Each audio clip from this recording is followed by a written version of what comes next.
की कोशिश करते हैं, और वो निष्कर्ष निकालने का मतलब ये है कि हमने क्या नया सीखा, उसमें क्या हमने पाया, क्या हमें कुछ नया अनुभव हुआ या नहीं हुआ। और अगर कुछ नया है तो शुरू हुई उत्तरण नहीं, उससे पहले भी थी, मगर उसको हम कैसे बताएं कि जिस तरह से आज हम विज्ञान करते हैं उस तरह से शायद हम विज्ञान वैसा नहीं करते थे। हमने क्या एक बात सीखी, वो ये सीखी कि जब भी हम कुछ ज्ञान अर्जित करें तो उसको ना सिस्टमेटाइज करके सीखने की कोशिश करें। सिस्टमेटाइजेशन का मतलब क्या होता है? अगर आप मुझसे पूछें विज्ञान की परिभाषा क्या है, तो विज्ञान वैसा है जिसको हम सिस्टमेटाइज ज्ञान बोलते हैं, सिस्टमेटाइज नॉलेज बोलते हैं।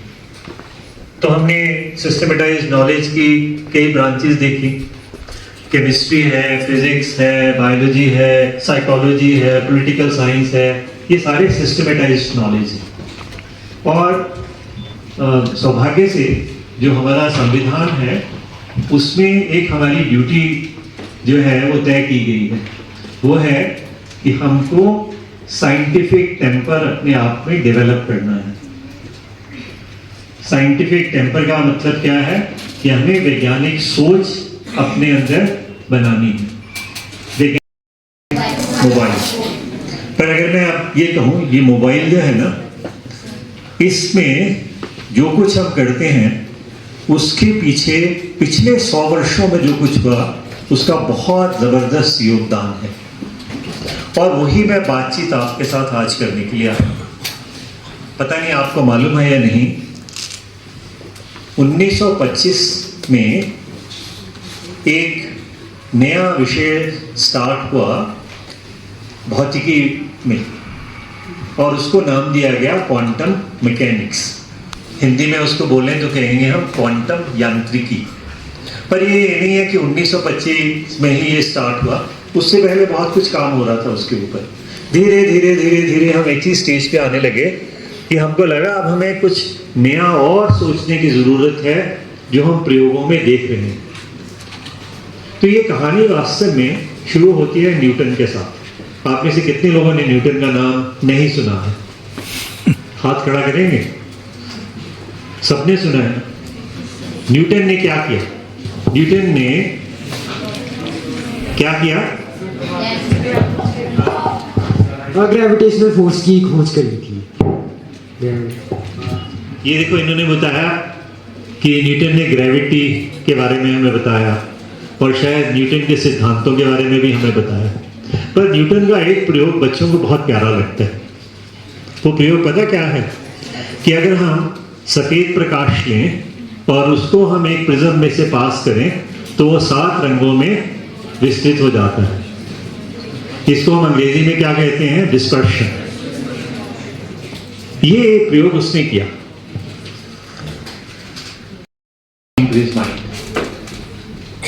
और उसने और भी कई प्रयोग करे हुए थे, जैसे आपके हिंदी के अध्यापक बोलते थे परावर्तन, है ना? क्या बोलते हैं उसको हम अंग्रेजी में? रिफ्लेक्शन। ऐसे ही हम रिफ्लेक्शन भी बोलते हैं। ये सारे प्रयोग जब उसने करके देखे तो उसके मन में बार बार ये आने लगा ख्याल कि ये लाइट है क्या आखिरकार। और उसको एक बात पता थी कि प्रकाश जो है वो सीधी रेखा में चलता है। आपने वो 3 कार्डबोर्ड वाला एक्सपेरिमेंट भी जरूर सुना होगा। और फिर उसने देखा कि हमें चीजें नजर क्यों आती हैं, मुझे क्यों नजर आ रही है, ये सवाल उसने अपने आप से पूछने शुरू किए। जब प्रकाश नहीं होता है तो क्या ये टेबल यहाँ से गायब हो जाता है कि यहीं पे होता है? ये कब हमारे पास नजर आने लगता है? ये सवाल उसके मन में आते थे। उसने इसको एक्सप्लेन करने के लिए पिक्चर आप इस स्क्रीन पे देख रहे हो, उसका नाम था अर्नेस्ट रदरफोर्ड। ये लास्ट में बैठा हुआ टॉप वाली रो में। इसने अपने गुरुजी के पास गया, उसने कहा जी I want to test your model. उसने कहा हाँ प्लीज टेस्ट करो, आपको करना चाहिए टेस्ट, ये ठीक भी है मॉडल या नहीं है, मैंने तो इसको ऐसे सोचा। इन्होंने क्या किया? फॉर्चुनेटली तब तक हमारे पास एक और बड़ा इंटरेस्टिंग फिनोमेना था जिसके बारे में हमें जानकारी थी, और वो फिनोमेना था रेडियो एक्टिविटी। अगर आप में से कुछ लोगों ने रेडियो धर्मिता या जिसको हम रेडियो एक्टिविटी बोलते हैं उसका नाम सुना हो तो आपको पता है यूरेनियम जैसे एटम्स में से अल्फा पार्टिकल्स, बीटा पार्टिकल्स और गामा रेज निकलती हैं। और ये अल्फा पार्टिकल जो होते हैं ये पॉजिटिवली चार्ज होते हैं। बेसिकली वो और कुछ नहीं होते हैं, हीलियम का न्यूक्लियस होते हैं जिसमें 2 प्रोटॉन बैठे रहते हैं और प्रोटॉन पॉजिटिवली चार्ज होता है। रदरफोर्ड ने क्या किया, उसने कहा कि ये हम अल्फा पार्टिकल लेंगे और इनको हम ना किसी मेटल प्लेट पे फेंकते हैं। तो उसने गोल्ड फॉइल बनाई, गोल्ड की पन्नी बनाई और इसके ऊपर अल्फा पार्टिकल्स फायर करने शुरू किए। ये लोग मान रहे थे कि अल्फा पार्टिकल्स क्योंकि उनकी गति बड़ी ज़्यादा होती है, उनकी काइनेटिक एनर्जी बड़ी होती है, इसलिए वो सारे अल्फा पार्टिकल उसमें से पास हो जाएंगे। वो उससे उधर बहुत छोटे से नंबर ऑफ अल्फा पार्टिकल जो थे वो वापस निकल के आए उसी दिशा में जिस दिशा में से अल्फा पार्टिकल आ रहे थे, उल्टे। तो रदरफोर्ड का दिमाग चट रहा है, उसने कहा ये क्या हो रहा है, हम तो ये बोल रहे थे कि अल्फा पार्टिकल निकल जाएंगे, वापस कैसे आए। और उसने अपना एक नया मॉडल दिया और उस मॉडल को हम रदरफोर्ड का न्यूक्लियर मॉडल कहते हैं। उसमें क्या होता है कि हमारे पास पॉजिटिवली चार्ज छोटा सा न्यूक्लियस, जिसे आप इस स्क्रीन पे देख रहे हो, उसका नाम था अर्नेस्ट रदरफोर्ड। ये लास्ट में बैठा हुआ टॉप वाली रो में। इसने अपने गुरुजी के पास गया, उसने कहा जी I want to test your model. उसने कहा हाँ प्लीज टेस्ट करो, आपको करना चाहिए टेस्ट, ये ठीक भी है मॉडल या नहीं है, मैंने तो इसको ऐसे सोचा। इन्होंने क्या किया, फॉर्चुनेटली तब तक हमारे पास एक और बड़ा इंटरेस्टिंग फिनोमिना था जिसके बारे में हमें जानकारी थी और वो फिनोमिना था रेडियो एक्टिविटी। अगर आप में से कुछ लोगों ने रेडियो धर्मिता या जिसको हम रेडियो एक्टिविटी बोलते हैं उसका नाम सुना हो तो आपको पता है यूरेनियम जैसे एटम्स में से अल्फा पार्टिकल्स, बीटा पार्टिकल्स और गामा रेज निकलती हैं। और ये अल्फा पार्टिकल जो होते हैं ये पॉजिटिवली चार्ज होते हैं। बेसिकली वो और कुछ नहीं होते हैं, हीलियम का न्यूक्लियस होते हैं जिसमें 2 प्रोटॉन बैठे रहते हैं और प्रोटॉन पॉजिटिवली चार्ज होता है।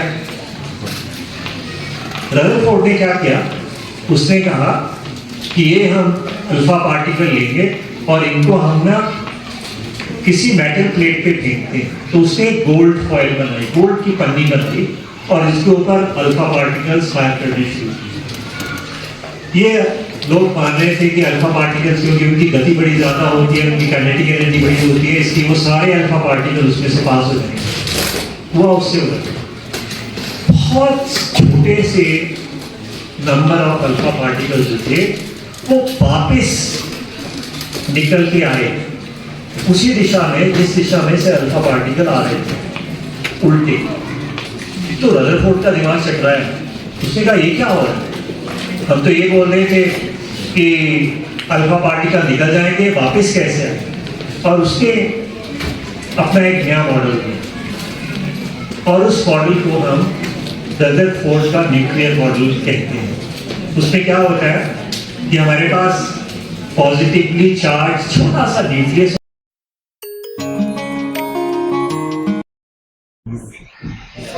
और किसका क्वेश्चन है? सर हम अपने